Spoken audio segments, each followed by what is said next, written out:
Connecting compliance to continuity, why license renewal matters. As we move forward in the course, we now shift from supervision and internal brokerage systems to one of the most overlooked but critical areas of compliance: license renewal and unlicensed activity.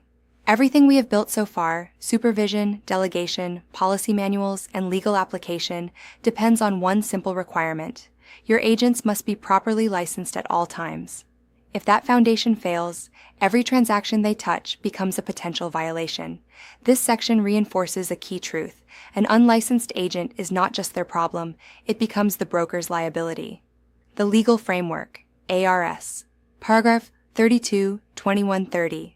Arizona law provides very clear requirements for license renewal under ARS. Paragraph 32-2130. A licensee must renew their license by submitting an application, paying the required fee, and completing the required continuing education hours within each 2-year license period. Currently, salespersons and associate brokers must complete 24 hours of continuing education, while designated brokers must complete 30 hours. These requirements remain consistent under the latest updates, with the Commissioner maintaining authority to define course content and approve education providers. The broker's role: systems for tracking renewal. While each licensee is individually responsible for renewing their license, the designated broker must establish systems to ensure compliance across the brokerage. For example, a strong brokerage will track license expiration dates, send reminders, and require proof of renewal before allowing agents to continue working. Without these systems, it becomes very easy for an agent to unknowingly operate with an expired license, creating immediate liability for the broker. Expired licenses, immediate loss of authority. One of the most important provisions in ARS paragraph 32-2130 is that once a license expires, the licensee no longer has the legal right to perform any real estate activity. There is no grace period for practicing real estate. Even if the agent intends to renew, they cannot act as a licensee until the license is officially reinstated. This means writing contracts, showing property, negotiating terms, or even advertising services becomes unlawful during that time. Impact on the brokerage, chain reaction of risk. If a license expires, the consequences extend beyond the individual agent.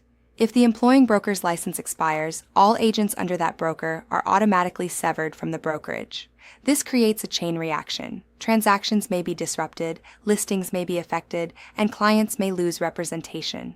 This is why supervision systems must include real-time monitoring of license status.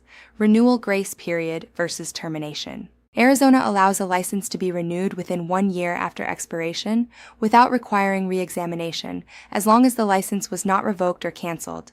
However, after 1 year, the license is terminated, and the individual must start over. This creates a clear distinction between a temporary lapse and a complete loss of licensure. Brokers must understand this timeline to properly advise and manage their agents. Unlicensed activity, one of the most serious violations. Unlicensed activity is one of the most serious violations under Arizona law and ties directly back to ARS, paragraph 32-2153. If an individual performs real estate services without an active license, it can result in fines, denial of future licensure, and disciplinary action against the broker. This includes situations where a license has expired, been suspended, or was never obtained.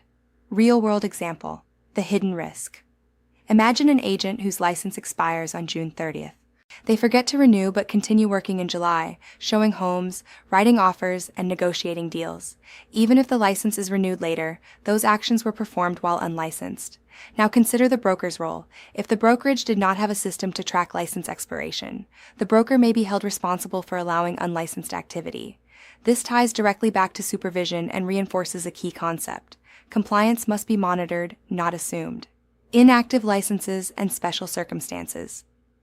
Arizona law also allows for inactive license status in certain situations, such as when a licensee is unable to practice due to employment restrictions. Additionally, licenses may not be renewed for individuals currently incarcerated or under certain legal restrictions.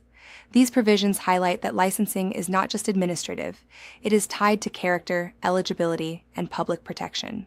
How this section connects to the bigger picture. This section ties directly back to everything we have discussed. Supervision requires knowing who is licensed. Delegation requires assigning tasks to properly licensed individuals. Policy manuals must include procedures for tracking license status. Legal violations often stem from unlicensed activity.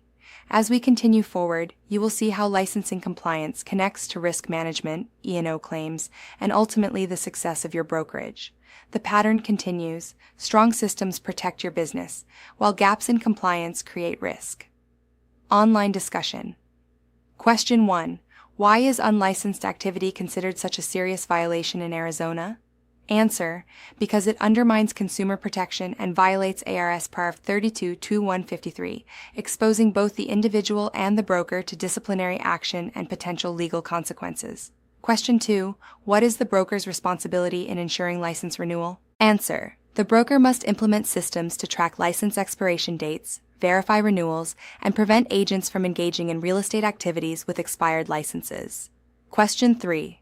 What happens if a license expires and the agent continues working? Answer: the agent is engaging in unlicensed activity, which is illegal and can result in penalties, and the broker may also face discipline for failure to supervise.